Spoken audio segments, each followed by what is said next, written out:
பணத்தை பெருசா நினைக்கிறவனா இருந்தா உன் அப்பா பேச்ச நம்பி நீ என்ன வெறுத்து ஒதுக்கிட்டு போனப்போ நீ இல்லனா வாழ்க்கையே இல்லைன்னு சாக போயிருக்க மாட்டேன். ரேணுகா இல்லனா பூமிகான்னு வேற பொண்ணை பார்த்து கல்யாணம் ஆகி செட்டில் ஆயிருப்பேன். அப்போ நான் வீடியோல பார்த்ததெல்லாம் பொய்ன்னு சொல்றியா?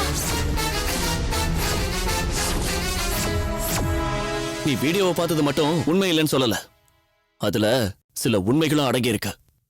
நீ பார்த்தது அங்க என்ன நடந்ததோ அதோட ஒரு சின்ன பகுதி தான். உன் அப்பா உன்கிட்ட நான் கையெழுத்து போட்டு பணம் வாங்கினதை மட்டும்தான் காமிச்சிருப்பாரு. அது எனக்கு நல்லா தெரியும். ஆனா அதுக்கு முன்னாடி ரெக்கார்ட் ஆனதையும் நீ பார்த்தாதான் உண்மை என்னன்னு உனக்கு புரியும். நான் மட்டும் பணத்தை வாங்கிட்டு கையெழுத்து போடலனா இந்நேரம் உன் முன்னாடி நின்று பேசிட்டு இருக்க மாட்டேன். பூமி கடியிலையோ இல்ல ரயில்வே தண்டவாளத்திலேயோ பணமா கடந்திருப்பேன். சின்ன மேல அனுப்பி வச்சிடுவேன்னு மிரட்டினாரு, அது தெரியுமா?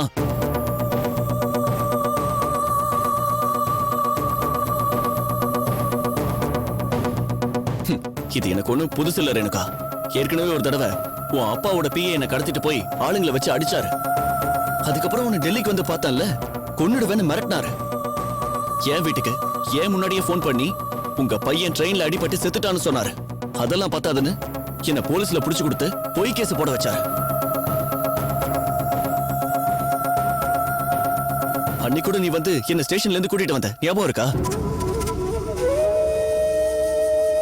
உன் அப்பாவை எதிர்க்க என்கிட்ட எந்த பவரும் இல்ல. ஆனா உங்க அப்பாவை பொறுத்த வரைக்கும் உன்னை என்னையும் பிரிக்கிறதுக்காக என்ன வேணாலும் செய்ய தயாரா இருக்காரு. அதான் தோல்வியை ஒத்துக்கிட்டு கையெழுத்து போட்டு கொடுத்துட்டு வந்துட்டேன். இந்த பணத்தை எடுத்துட்டு வந்தது கூட அவங்கள நம்ப வைக்கதான். இப்ப கூட இந்த பணத்தை உங்ககிட்ட கொடுக்கறத பத்தி தான் யோசிச்சுட்டு இருந்தோம். என்னமா சொல்ற? இதை எடுத்துட்டு போய் அவர்கிட்டயே கொடுத்துடு. இந்த பாவப்பட்ட பணம் எங்களுக்கு வேண்டாம். எங்களுக்கு தேவையான பணத்தை எங்க தாத்தா சம்பாதிச்சு வச்சிருக்காரு. எங்களுக்கு அது போதும். நாங்க குடும்பத்தோட எங்கேயாவது போய் செட்டில் ஆயிடுறோம். அவருக்கு பயந்துகிட்டு நீ எங்கேயும் போக வேண்டாம். அத நான் பாத்துக்கிறேன். எங்க அப்பா கண்ணு முன்னாடியே நம்ம சேர்ந்து வாழதா போறோம். நீங்க அவசரப்பட்டு எந்த தப்பான முடிவை எடுத்துறாதீங்க. சாரி.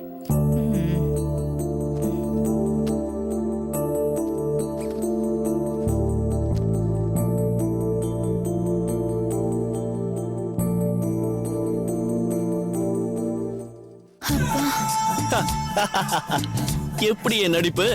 சூப்பர்னா. எனக்கு மட்டும் பவர் இருந்தா இந்த வருஷம் எல்லா அவார்டும் உனக்கு தான் கொடுப்பேன். சூப்பர்னா. நடிப்பு நல்லாதான் இருந்துச்சு, ஆனா பணம் போயிடுச்சே. 5 கோடி தானமா போனா போயிட்டு போகுது. அதுவும் அவ பணம் தானே. ரேணுகாவுக்கு என் மேல இருக்கிற காதல் இப்ப பல மடங்கு ஸ்ட்ராங் ஆயிடுச்சு. இனி அவ பேர்ல இருக்கிற 100 கோடி ரூபாய் சொத்தும் நமக்கு வர்றதுல எந்த தடையும் கிடையாது.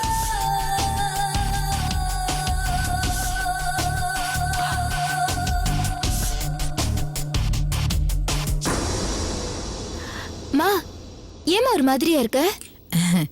ஒண்ணுல பேசிக்கிட்டே இருக்கும்போது நான் ஒரு கட்டல் லாவிட்டேன். நாளைக்கு டி நகருக்கு போய் 50,000 ரூபாயில 2 பட்டுப்படவை எடுத்துட்டு வரப்போறேன். அம்மா எனக்கு? உனக்கு 250 ரூபாயில 4 சுடிதார் எடுத்து தரேன். அம்மா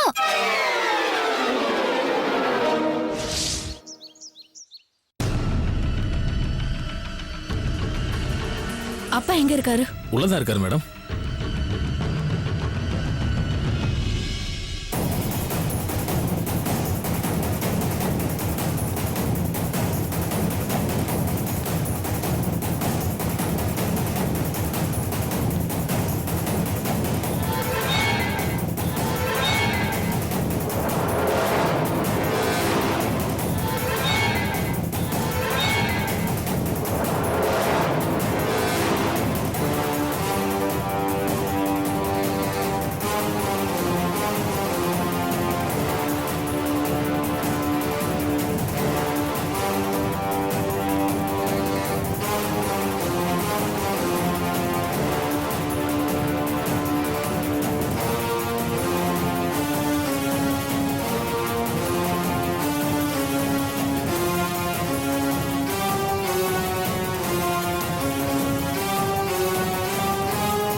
முடிஞ்சிருச்சு சார், அனுப்பிச்சி வச்சிருக்கேன். சரி, இன்னைக்கு என்னென்ன ப்ரோக்ராம்ங்கிறத லிஸ்ட்டை ரெடி பண்ணி கொடு. சரிங்க சார். போயிட்டு வந்துடலாம். சரி, அந்த டிஎஸ்பி சண்முகத்துக்கு ஃபோன் பண்ணி அந்த முனியாண்டி பையனை ரிலீஸ் பண்ண சொல்லு. Okay sir, okay sir. அவன் நமக்கு ரொம்ப வேண்டியவன். சரிங்க சார். அங்க போயிட்டு ஏதாவது பிரச்சனைனா எனக்கு ஃபோன் பண்ணு. சரிங்க சார். ஓகே, சரி போ. வரேன் சார்.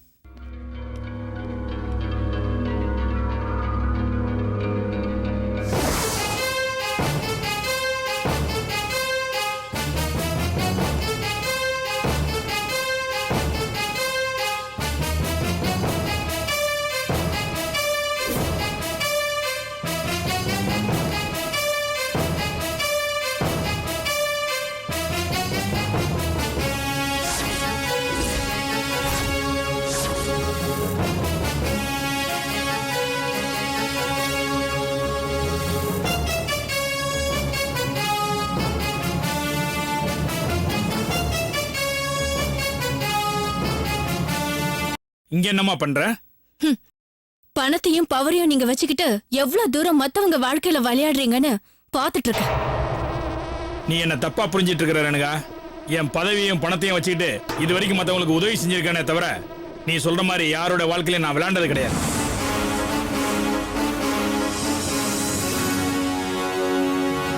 அதே சமயத்துல வேற யாராவது என் வாழ்க்கையிலயோ என் பொண்ணு வாழ்க்கையிலயோ விளையாடுறத வேடிக்கை பார்த்துட்டு நான் சும்மா இருக்க முடியாது. அப்பா, உங்க பேச்சு சாமர்த்தியத்தை என்கிட்ட காட்டாதீங்க. போய் ஏதாவது மீட்டிங்ல பேசுங்க, கை தட்டுவாங்க. நீங்க விஜய மிரட்டி காதல் விடுதலை பத்திரத்துல கையெழுத்து போட வச்சதை நான் இப்ப பாத்துட்டு தான் இருந்தேன். நீங்க கொடுத்த பணத்தை என்கிட்ட இருக்க வேண்டாம், நீயே எடுத்துட்டு போன்னு கொடுத்து அனுப்பிட்டான். பணம் இப்ப என்கிட்ட இருக்கு. ஏன்பா இப்படி இருக்கீங்க? எல்லாரையும் பணத்தால ஆள்ற பழக்கம் உங்களை விட்டு போகவே போகாதா? வளர்ந்துட்டியே தவிர இன்னும் சின்ன குழந்தையா அரியா பொண்ணாவே இருக்கிறியம்மா. நீ நல்லவனு நம்பிக்கிட்டு இருக்கிற அந்த விஜய் தான் ஏதோ நாடகம் போட்டு உன்னை ஏமாத்த பாக்குறான்னா நீயும் அதை நம்பிட்டு வந்து என்ன கேள்வி கேட்கிறியம்மா. அவரு நாடகம் போடலப்பா, நீங்க தான் நடிக்கிறீங்க. ரொம்ப நல்லவர் மாதிரி நடிக்கிறீங்க. நீங்க என்னதான் நினைச்சாலும் சரி, என்னையும் விஜயும் உங்களால பிரிக்க முடியாது. இந்த ஜென்மத்துல என் கழுத்துல தாலி ஒண்ணு ஏறுதுன்னா அது விஜய் கையால தான் இருக்கும்.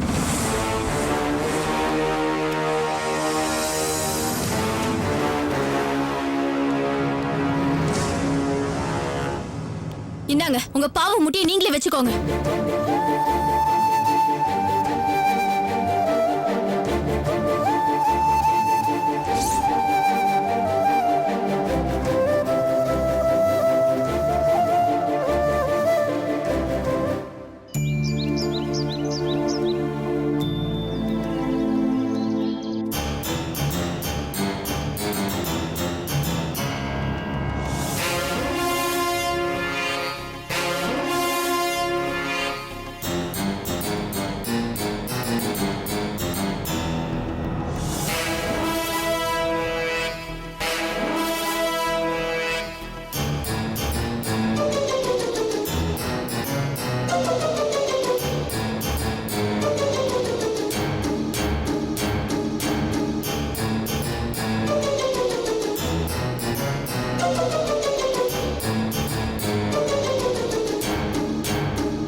சொல்லு. என்னையே அடிச்சிட்டீங்கல்ல? பொண்டாட்டி அடிச்சிட்டுன்னு எனக்கு அசிங்கமா தான் இருக்கு. என்ன பண்ண சொல்ற? நீ அந்த அளவுக்கு என்ன கோவப்படுத்திட்ட. உன்னை அடிச்சது தப்பு தான், சாரி. அதே மாதிரி நீ என்ன கோவப்படுத்தாத மாதிரி நடந்துக்க. என்ன ஒண்ணு தேவையில்லை. அடிக்கிறதை அடிச்சிட்டு நல்ல விதமா பேசுனா நான் சமாதானம் ஆயிடுவேன்னு நினைச்சீங்களா? அப்படிலாம் இல்ல ராணி, சொன்னா கேளு. பேசாதீங்க, பேசாதீங்க. எவ்வளவு ஒருத்திக்காக என்ன கை நீட்டி அடிச்சிட்டீங்கல்ல? இனிமே நான் உயிரோட இருந்து என்ன பிரயோஜனம்? நான் செத்து போறேன். ராணி, அவசரப்பட்டு முட்டாள்தனம் ஏதாவது பண்ணி வைக்காத. நான் சொல்றத கேள் ப்ளீஸ். இனி பேசி ஒண்ணு ஆக போறது இல்ல. நான் விஷத்தை குடிச்சிட்டேன். இன்னும் கொஞ்ச நேரத்துல பணம் ஆயிடுவேன். அதுக்கப்புறம் நீங்க எவ கூட வேணாலும் சந்தோஷமா இருங்க, சந்தோஷமா இருங்க. ராணி, ராணி.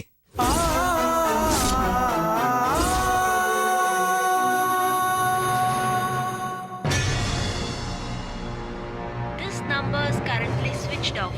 Please try again later.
ராணி ராணி உனக்கு ஒண்ணும் இல்லையா? வா ராணி, ஹாஸ்பிட்டல் போலாம். வா. விடுங்கன்னு சொல்றேன்ல. நான் உயிரோட இருந்து உங்களுக்கு என்ன பிரயோஜனம்? நான் செத்து போடாத உங்களுக்கு வசதி. அப்பதானே உங்களுக்கு பிடிச்சவளை நீங்க வச்சுக்க முடியும். ராணி, நான் உன் மேல எவ்வளவு பாசம் வச்சிருக்கேன்னு உனக்கு தெரியல. அதனால தான் இப்படி எல்லாம் பேசிட்டு இருக்க. உனக்கு மட்டும் ஏதாவது ஆச்சு அப்புறம் நான் உயிரோட இருக்க மாட்டேன். சொன்ன கேள் ராணி, தயவு செஞ்சு என்னோட ஹாஸ்பிட்டல் வா. சேர்ந்து சாகிறதுக்கு பதிலா சேர்ந்து வாழலாமா? முடியாது. நீங்க என்ன காப்பாத்துறதுக்காக போய் சொல்றீங்க. நான் வரமா. ராணி ராணி தள்ளாதீங்க, போங்க. ராணி ராணி ராணி ராணி ராணி இங்க பாருமா. ராணி ராணி ராணி எந்திரிமா. ராணி ராணி என்னாச்சு ராணி? ஐயோ கடவுளே, என்னாச்சுன்னு தெரியல. ராணி இங்க பாருமா. ராணி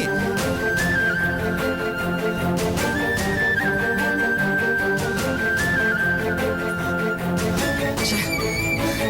ராணி இங்க பாருமா, கண்ணை திறந்து பாருமா, எனக்கு பயமா இருக்குமா. ராணி ராணி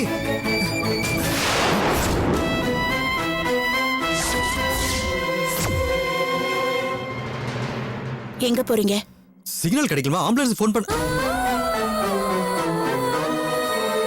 ராணி சொல்லுங்க. என்ன சாதாரணமா பேசுற? நீ விஷத்தை குடிச்சதா சொன்ன? ஆமா சொன்னேன். மயக்கம் போட்டு கூட விழுந்தியாமா? விழுந்தேன், ஆனா மயக்கம் போட்டு விழல. நான் விஷம் குடிச்சதா போய் சொன்னேன். விஷம் குடிக்கல.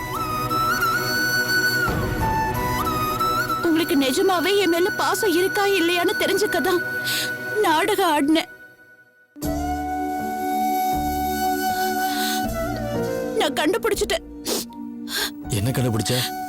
உங்களுக்கு என் மேல பாசமே இல்ல. என்ன ராணி சொல்ற?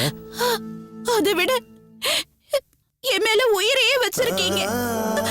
நான் தான் அனாவசியமா உங்க மேல சந்தேகப்பட்டுட்டேன். என்ன மன்னிச்சிடுங்க.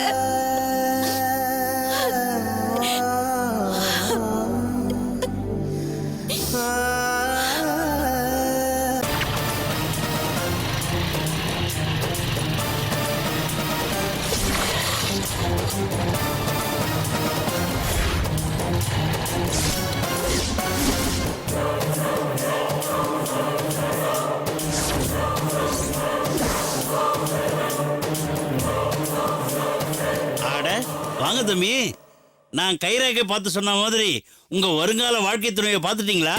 வைத்தறிச்சல கலப்பாதீங்க ஜோசியரை. நானே அது விஷயமா உங்களை பார்த்துட்டு பேசிட்டு போலாம் தான் வந்தேன். நீங்க சொன்ன கேடு இன்னியோட முடிய போகுது. நீங்க சொன்ன அடையாளத்துல இது வரைக்கும் ஒரு பொண்ணு கூட பார்க்கல. ஆச்சரியமா இருக்க. இது வரைக்கும் என் குலதெய்வம் ஜக்கம்மா சொல்லி எதுவும் நடக்காம இருந்தது இல்லையே. ஆமா ஆமா, இந்த பில்டப்புக்கு ஒன்றும் குறைச்சலே இல்ல. தம்பி, அப்படியெல்லாம் நம்பிக்கை இல்லாம பேசாதீங்க. ஜக்கம்மா சாதாரணமானவ இல்ல. 1000 வருஷமா என் வம்சத்தோட குலதெய்வம் அவ. அவ சொன்னது நடக்கும், நடந்தே தீரும். இப்ப சொல்றேன் கேட்டுக்க. இன்னைக்கு சூரியன் அஸ்தமனம் ஆகிறதுக்குள்ள நீ கல்யாணம் பண்ணிக்க போற பொண்ணு உன் கண்ணுல பட்டே தீருவா. இத நான் சொல்லல, என் ஆத்தா ஜக்கம்மா சொல்றா. செவ்வாயோட ஆதிக்கத்துல சிறப்பா பிறந்தம்மாவ சிவப்பு வஸ்திரம் போட்டுக்கிட்டு வருவா.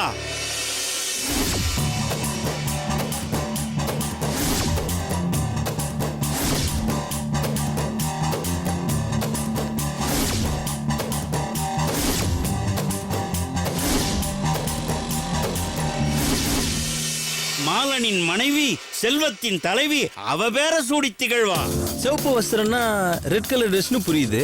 ரெண்டாவது ஏதோ சொன்னீங்களே, அது? சொல்றேன் தம்பி. மாலன்னா மகாவிஷ்ணு, மாலனின் மனைவின்னா மகாலட்சுமி. அந்த மகாலட்சுமி தான் செல்வத்துக்கெல்லாம் தலைவி.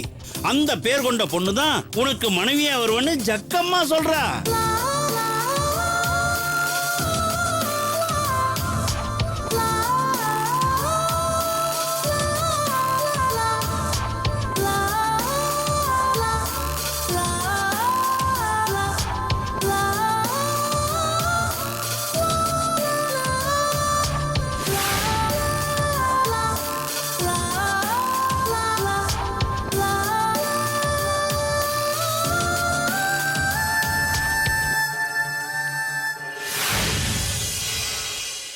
வணக்கம் ஜோசியரையா. வணக்கம்மா. எப்படி இருக்கீங்க? நல்லா இருக்கேன். என்ன ஞாபகம் இருக்கா? இல்லையே, ஞாபகத்துக்கு வரலையே. அதுக்குள்ள மறந்துட்டீங்களா? என் பேரு சுபலட்சுமி. நானும் என்னோட 2 ஃப்ரெண்ட்ஸ் காயத்ரி ரேணுகா முன்னாடி ஒரு நாள் வந்தோமே. கையில கூட மருதாணி போட்டிருந்தோம். நீங்க எங்க 3 பேருக்கும் கை ஜோசியம் பாத்தீங்களே. அன்னைக்கு நீங்க சொன்னீங்க நாங்க 3 பேரும் பிரிஞ்சு போயிடுவோன்னு. அதே மாதிரி நடந்துருச்சு. அத நானா சொல்லல தாயி, அந்த ஜக்கம்மா சொன்னதுதான் சொன்னேன். அப்படியே உங்க சக்கம்மா கிட்ட நான் இந்த வருஷம் பாஸ் பண்ணிடுவேன்னு கேட்டு சொல்லுங்களேன். இந்தாங்க, இத தட்சணையா வச்சுக்கோங்க. வெய் தாயி.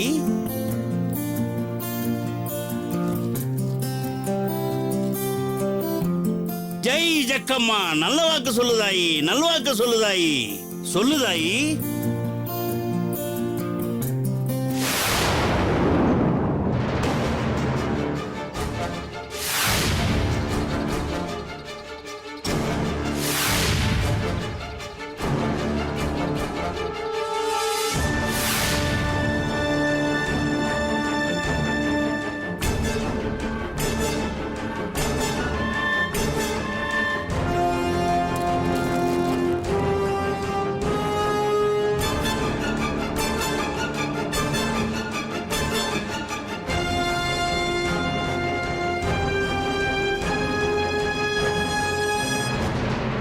தாயி, உனக்கு மாங்கல்ய பாக்கியம் கூடி வந்திருக்கு தாயி.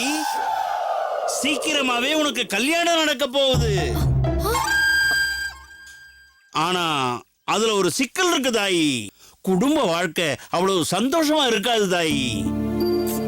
ஐயோ ஜோசியரே, நான் என்ன கேக்குறேன், நீங்க என்ன சொல்றீங்க? போன செமஸ்டர்ல நான் 2 சப்ஜெக்ட்ல ஃபெயில் ஆயிட்டேன். அட்லீஸ்ட் இந்த செமஸ்டர்லயாவது நான் எல்லா சப்ஜெக்ட்லயும் பாஸ் பண்ணணும். அத முதல்ல பார்த்து சொல்லுங்க. சொல்றேன் தாயி.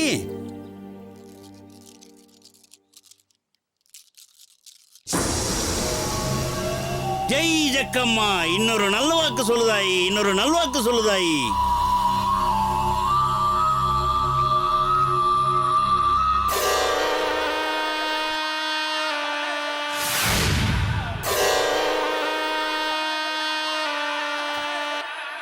தாயி, ஜக்கம்மா நல்ல வாக்கு சொல்லிட்டா. பாடசாலை தேர்வுல நீ பாஸ் ஆயிட்ட.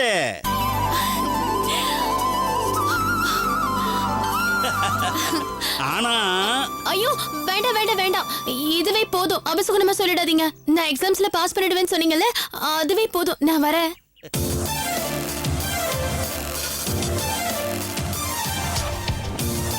தம்பி,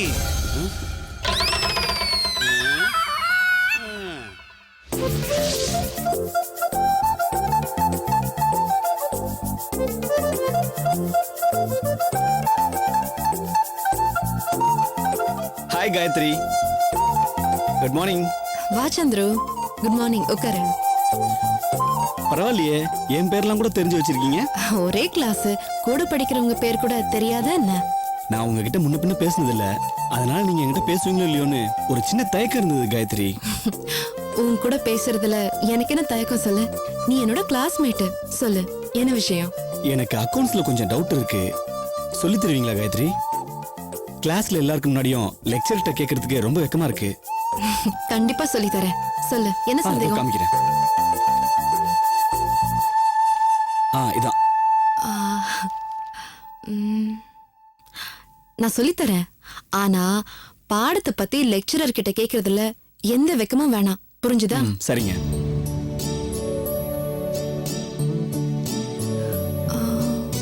ஓ இதுவா? இது கொஞ்சம் கஷ்டம்தான், புரிஞ்சுக்கிட்டா ஈஸியா இருக்கும். ஓகே, சொல்லித்தரேன், பாரு.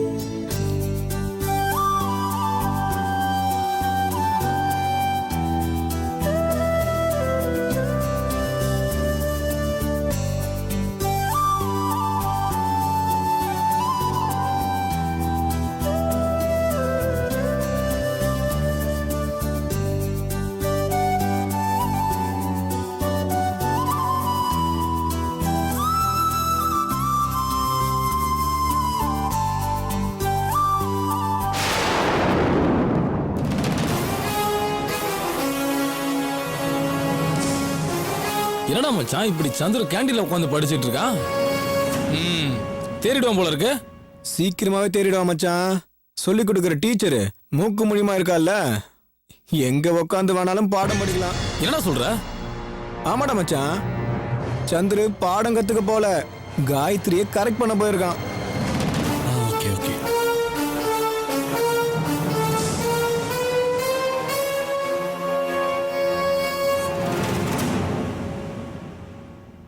டேய் அது நல்ல பொண்ணுடா. இவன் ஏன்டா அந்த பொண்ணை போய் டிஸ்டர்ப் பண்றான்? பாவம் அங்க பாரு விழுந்து விழுந்து பாடம் சொல்லி கொடுத்துட்டு இருக்கு. மாப்பிள, சந்துரு மாதிரி பசங்களுக்கு ஒரு டேஸ்ட் இருக்குடா. இந்த மாதிரி அமைதியா இருக்கிற பொண்ணுங்கள தேடி புடிச்சு கரெக்ட் பண்றதா அவனுங்க வேலை.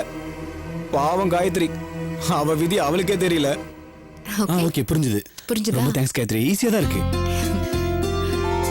இதை எப்படி படிக்கிறதுன்னு தெரியாம ரொம்ப தவிச்சுக்கிட்டு இருந்தேன். ஈஸியா சொல்லி கொடுத்துட்டீங்க. இனிமே ஈஸியா படிச்சிருவேன் காயத்ரி. இந்த பாரு சந்துரு, சும்மா படிச்சா பத்தாது. எக்ஸாம் பாயிண்ட் ஆஃப் வியூல படிக்கும்போது புரிஞ்சு மனப்பாடம் பண்ணிக்கணும். எக்ஸாம் ஹால்ல நமக்கு கொடுக்கிற 3 ஹவர்ஸ்ல யோசிச்சு எழுத நேரம் இருக்காது.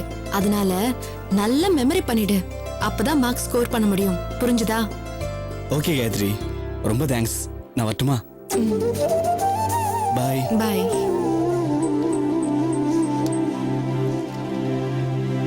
வாடா சந்திர, என்னாச்சு? கேண்டீன் பாடலாம் டேஸ்டா இருந்துச்சா? காயத்ரி மாஸ்டர் நல்லாவே சொல்லி தராங்க. என்ன இந்த மாதிரி நல்ல மாதிரி வேஷம் போடுறதும் படிக்க ஆசைப்படுற மாதிரி வேஷம் போடுறதும் தான் ரொம்ப கஷ்டமா இருக்கு. ஏன் கஷ்டப்படுற? நீ நல்லவனா மாறிடு. காயத்ரி மாதிரி நீ நல்லா படிக்க ஆரம்பிச்சிடு. என்ன மாதிரி ரவுடி பசங்களோட சேராதடா. அதெல்லாம் என்னால முடியாதுடா. என்னோட எய்ம் காயத்ரியை கரெக்ட் பண்றது தான். கரெக்ட் பண்ணியே தீருவேன். இது என் சேலஞ்சுடா. சேலஞ்ச்? சேலஞ்ச்.